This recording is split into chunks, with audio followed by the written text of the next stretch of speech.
We'll get started with another example to kick off lecture 10 here. So this is another closed stationary system, another piston cylinder on this one, a little different variation. Here we've got a weighted nitrogen cylinder, and it's undergoing a temperature change. We want to know how much heat is being supplied. So I'm going to record our givens here.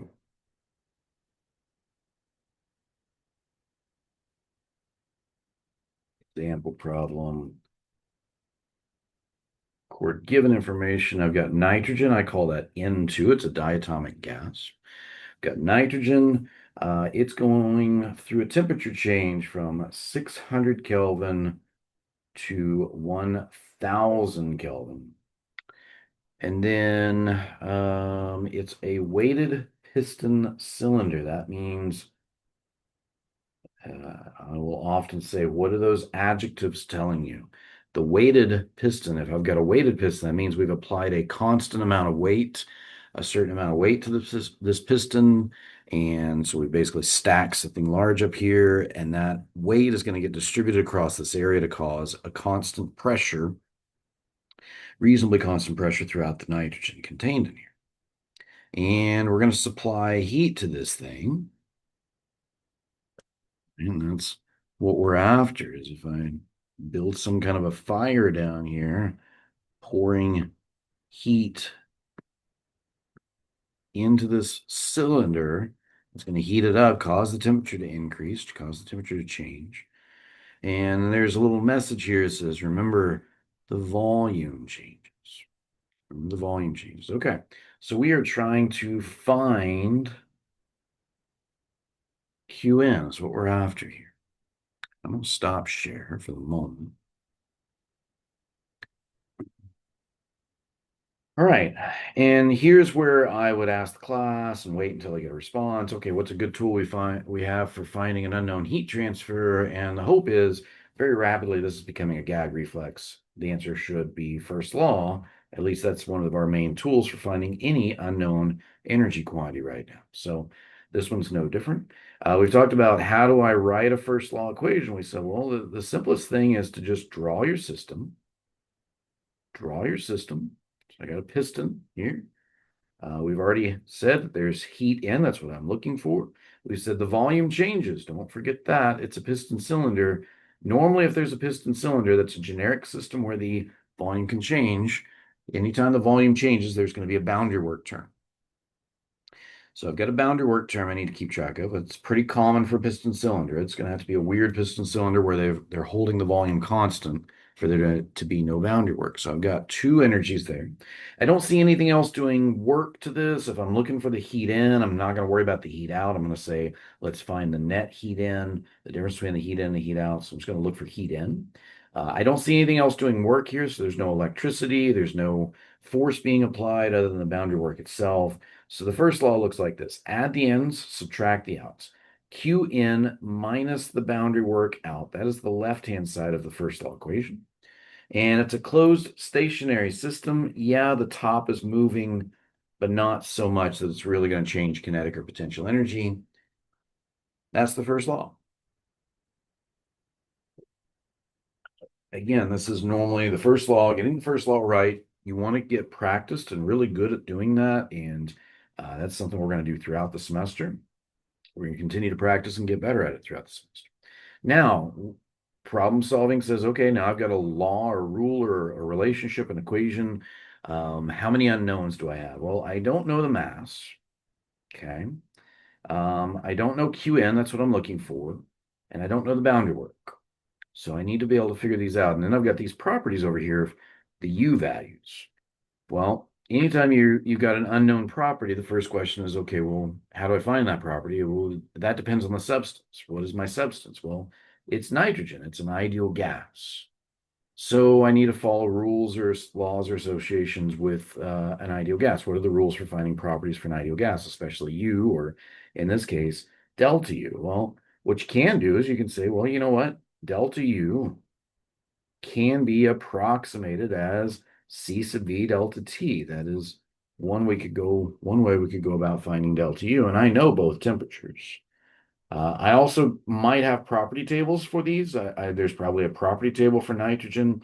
I probably could go to the back of and pull the nitrogen values out and use those given the temperature. So there's a couple of ways I could go about getting U values.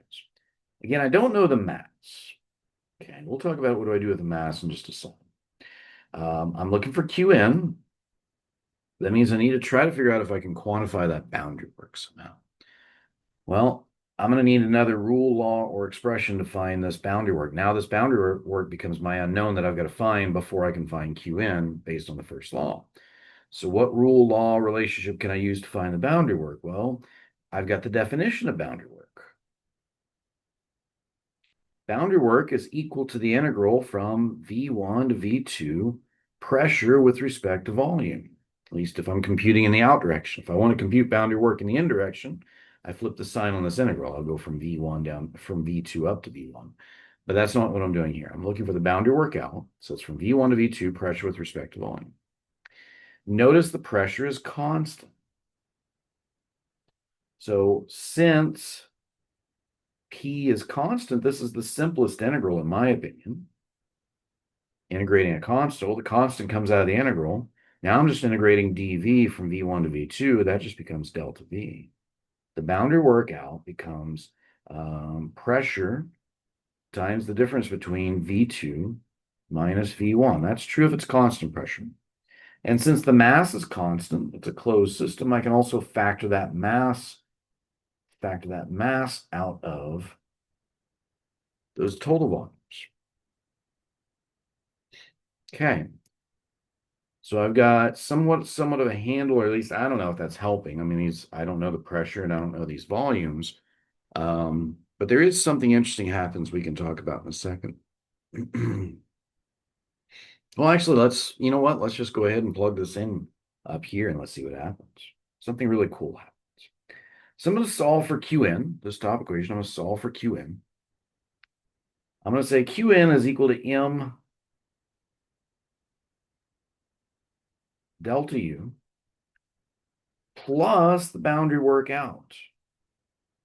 And that becomes m delta U, and I'm going to plug in what I've solved for the boundary work here, plus mp little v2 minus little v1.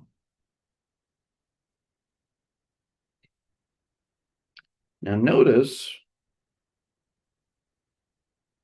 some of you might see something very valuable here. Recall the definition of this H value.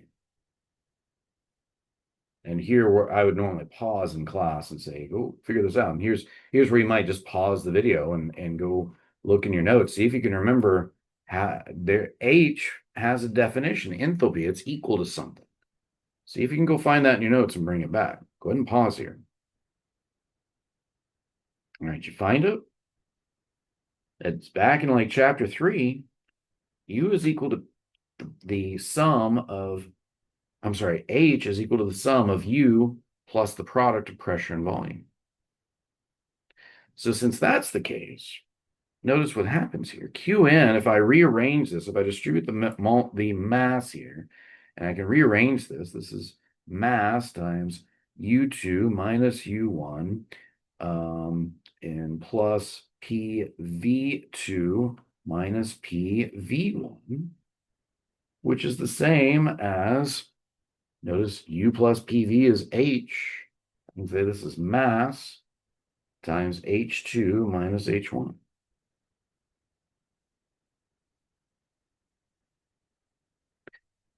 Okay, well, remember, now there's a few things that before I move on, we talk about how do we find H's. I'm gonna grab, I think, a separate sheet of notes here, because this is a really, really, really important special case. So kind of to the side, you can just put it right in this example problem we're solving, but we've just identified what we call a special case. I use the word I double F. I double F, I should say, I double F. And I will ask, does anybody know what I double F means? And hopefully somebody says, well, it means if and only if. Yes, if and only if you have constant pressure boundary work.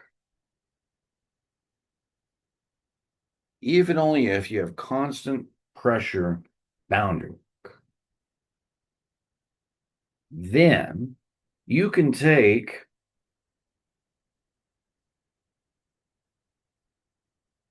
M delta U and add to it that boundary work that occurs at a constant pressure, which then becomes, this is M delta U plus MP delta little v.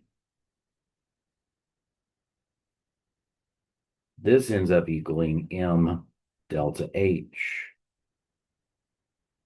Now, so very important, we're combining delta U with boundary work, but only if we have constant pressure. If I have boundary work occurring in any other fashion, and the problem really like absolutely needs to tell me pressure is constant. Otherwise, this does not work. I can't just add any kind of work here. If there's electrical work or something like that, I'm not adding electrical work to M delta U and getting M delta H. So it's a very common special case that you'll encounter a lot. If you're just kind of copying solutions from some internet service or you're letting AI do the thinking for you, it might not go, it's not going to go into the subtlety here that I'm trying to make a very specific, important point that this is a special case. It's very common. They'll just say, oh, the QN is M delta H because it's a constant pressure situation. And the subtlety here is lost that something very important is occurring for this simplification to occur. Okay. And I just want to really try to harp on that. Anytime you've got a closed system, anytime you got a closed system, you should be using U's. Just full stop. If I got a closed system, I should be using U values. I should only be using H values if I know why I should be using H values. And the reason here that I'm using H values is because I've got a constant pressure boundary work that simplifies down to H's. Should only use U values for a closed system, unless I've got a very specific reason. Here, I'm moving some pins out of my way. Sorry about that. Here, I do have a very specific reason why I'm using H's. Okay, so Qn, what I'm looking for is M delta H. Again, I know both temperatures. It's an ideal gas. For ideal gases, both H and U's are going to be functions of temperature. So with temperature, I either can find H's or I can also say Qn is approximately MC sub P delta T. For an ideal gas, C sub P will relate temperature to H values, and C sub V will relate temperature to U values. So either of those approaches will be fine. Now, what the heck do I do with this mass? Well, a common trick that we might use, if M is unknown and not easily findable, if that's a word, it's not easy to find, try solving the problem on a per unit mass basis, which just means divide by M. Right? If you don't know the mass and you don't have a good method or tool to try to find the mass or figure the mass out, well, do an experiment. What happens if I divide by the mass? How can I solve the problem then?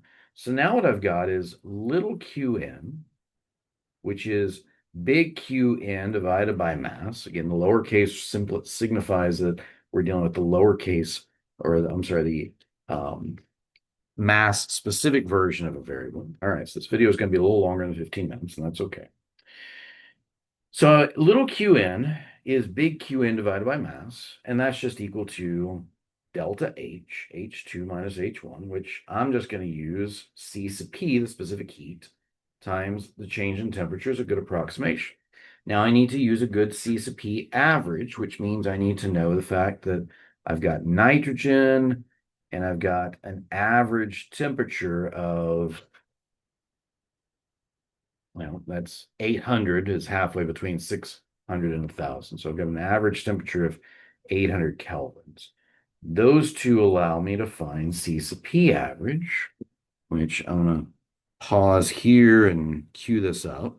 Be right back. All right. So got nitrogen down here at 800 Kelvin. I'm looking for C sub P. So at 800 kelvins, the C sub P for nitrogen is 1.121, and the units are up there at the top. That is kilojoules per kilogram Kelvin. Okay. All right. And so then I can plug in here because the problem statement didn't specify. If we go back and look at the problem statement, it didn't specify that I need to find big Q or the units that it needs to be in. And they didn't give me the mass, and I don't see a clear path to try to find the mass. So I'm just going to plug in, then I'm just going to find the heat per unit mass, little q. And I think that's the best we're going to be able to do given the information we have. Sometimes that's pretty normal. I try to, whenever I ask a test question, I try to be very clear.